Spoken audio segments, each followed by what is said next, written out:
see. They'll be calling me, calling me. They'll be calling me royalty.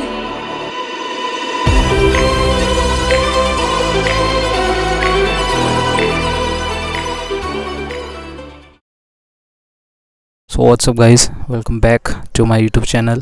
तो ये है 2023 SRK 400 और आज हम इसके ओनरशिप रिव्यू जो कि मैं ही दूंगा और एडवांटेज डिसएडवांटेज के बारे में बात करेंगे और क्या ये वर्थ इट है 2024 के अंदर। कर लेते हैं इसके पावर की।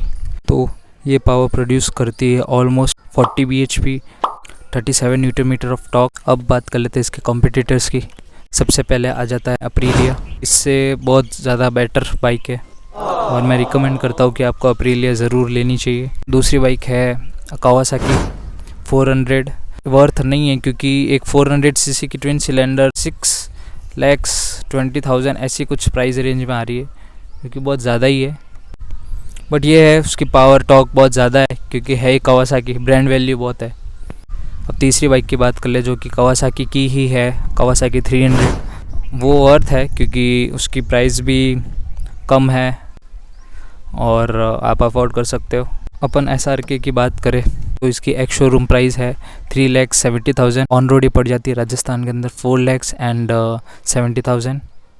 अब बात कर लेते हैं इसके माइलेज की।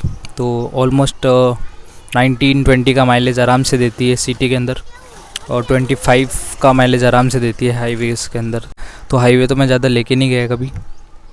दूसरा एडवांटेज ये है कि इसका जो बॉडी वेट है वो काफ़ी हल्का है, ऑलमोस्ट 168-70 की ये बाइक है। तीसरा अपन बात कर लेते हैं इसके एडवांटेज की। तो 13.5 लीटर्स का टैंक आता है जो कि सफिशिएंट है, ज़्यादा बड़ा भी नहीं है ज़्यादा छोटा भी नहीं है। और चौथे एडवांटेज का अपन बात करें तो इसके अंदर TFT डिस्प्ले आता है। प्रॉपर TFT LCD डिस्प्ले तो नहीं है, लेकिन हाँ इसके अंदर सारी इन्फॉर्मेशन मिल जाती है, जो कि अगर अपन कंपैरिजन करें दूसरी बाइक से तो इस प्राइस रेंज के अंदर ऐसा पैकेज आना मुश्किल है। और इसके अंदर हैज़ार्ड फ्लैशर भी मिल ही जाता है। तो अगर आपको ये बाइक लेनी चाहिए तो आप आराम से ले सकते हो, क्योंकि मतलब इस प्राइस रेंज के अंदर ऐसी साउंड वाली बाइक मतलब बहुत कम मिलती है।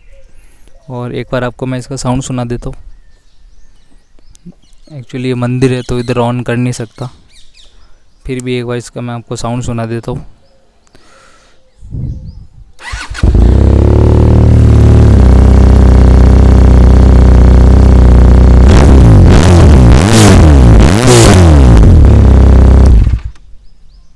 यहाँ पे नॉइज़ पॉल्यूशन तो नहीं करना चाहिए, लेकिन कोई नहीं, एक बार रिव्यू बना लेते हैं। और अब बात कर लेते हैं इसके डिसएडवांटेज के बारे में। डिसएडवांटेज इसका ये है कि इसकी जो क्वालिटी है ऑलमोस्ट वो इतनी कुछ अच्छी नहीं है, क्योंकि है तो ये चाइनीज़ बाइक ही और अपने इंडियन बाइक्स या फिर Italian, German bikes, Japanese bike से अपन कंपैरिजन नहीं कर सकते। बहुत जल्दी इसमें स्क्रैचेस आ गए। इसकी मैन्युफैक्चरिंग बेनेली करती है, लेकिन नाम इसका QJ मोटर है क्योंकि कंपनी टाई अप करके इंडिया में आती है। और सेकेंड डिसएडवांटेज की बात करें तो इसके अंदर जितने भी स्क्रूज़ है, जैसा कि ये क्लच वाला स्क्रू, ये बहुत जल्दी ख़राब हो गया था। ऑलमोस्ट मैंने बाइक 1 महीना चलाई थी, उसके बाद ये स्क्रू निकल गया था, जो कि एक बहुत बड़ा डिसएडवांटेज है एक बाइक के अंदर। और के सिटी डिस्ट्रिक्ट के अंदर इसका सर्विस सेंटर नहीं है तो आपको ये बाइक नहीं लेनी चाहिए, बहुत आप रिग्रेट करोगे। मेरे साथ भी ऐसा ही हुआ है। जोधपुर के अंदर QJ मोटर्स की सर्विस नहीं करते। तीसरे डिसएडवांटेज की बात करें तो ये जो क्लच है इसका, ये ऑलमोस्ट ऑटोमेटिकली टाइट हो जाता है, इसको हमेशा सही करवाना पड़ता है हर महीना। ये पता नहीं क्या इसके अंदर प्रॉब्लम है। और इसका गियर पैडल है ये भी लूज़ हो चुका है, तो इसके अंदर स्क्रूज़ वगैरह काफ़ी जल्दी लूज़ हो जाते हैं। तो अपने खुद के स्टेट डिस्ट्रिक्ट के अंदर इसका सर्विस सेंटर होना बहुत ज़रूरी है टाइम टू टाइम चेकअप के लिए। एडवांटेज और डिसएडवांटेज मैंने आपको बता दी है। अब अपन बात कर लेते हैं एक बार मैंने इसमें क्या क्या मॉडिफिकेशन करा रखी है। तो सबसे पहले अपन बात करें तो मैंने इसके अंदर योशिमुरा R77 एग्जॉस्ट लगा रखा है, जो कि प्राइस करता है ऑलमोस्ट 12,000 और ये मैंने करोल बाग से मंगाया है। और शॉप का नाम वगैरह सब कुछ मैं आपको डिस्क्रिप्शन में दे दूँगा। साउंड आपको मैंने सुना दिए, अभी एक वापस सुना दूँगा लास्ट में। ये मुझे पूरा बैंड पाइप और एग्जॉस्ट पड़ा था ऑलमोस्ट 16,000 का। इसके अंदर जो कैटलिटिक कन्वर्टर आता है आगे वाला वो भी मैंने हटा रखा है, और इसके नीचे जो आता है वो भी मैंने हटा रखा है। और ये पूरा फुल सिस्टम है। और एक गार्ड आता है पीछे जो कि मतलब कीचड़ वगैरह को रोकता है, वो भी मैंने हटा रखा है। और ये टेल टाइडी लगा रखी है जो कि बहुत अच्छी लगती है। तो मैंने सीट कवर्स लगा रखे हैं इसके अंदर, जो कि काफ़ी अच्छी क्वालिटी के और चीप प्राइस में मिल जाता है आपको। ये है मॉडिफिकेशन जो मैंने करा रखी है। एट द एंड मैं आपको इसका ओनरशिप रिव्यू बता देता हूँ। तो ओनरशिप रिव्यू की बात करें तो मेरा एक्सपीरियंस इससे कुछ ज़्यादा अच्छा नहीं है। काफ़ी वाइब्रेशंस है इसके अंदर, वाइब्रेशन वाली बाइक मुझे पसंद नहीं है। और 4,000 RPM से इसका वाइब्रेशन शुरू हो जाता है। एकदम ऐसा लगता है कि मतलब कोई बुलेट चला रहे अपन या फिर कोई KTM's की बाइक चला रहे। तो ऐसा नहीं होना चाहिए।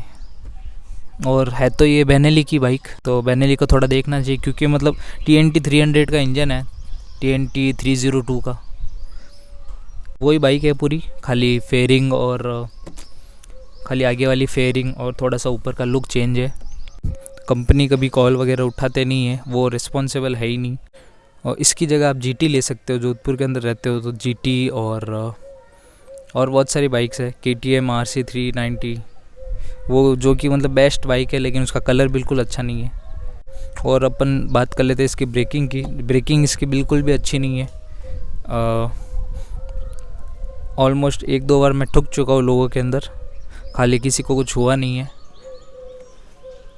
और सब्सक्राइब करके जाना मेरे यूट्यूब चैनल को।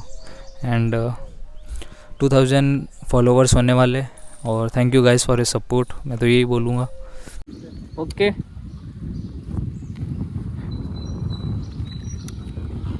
तो भाई अब चलते हैं।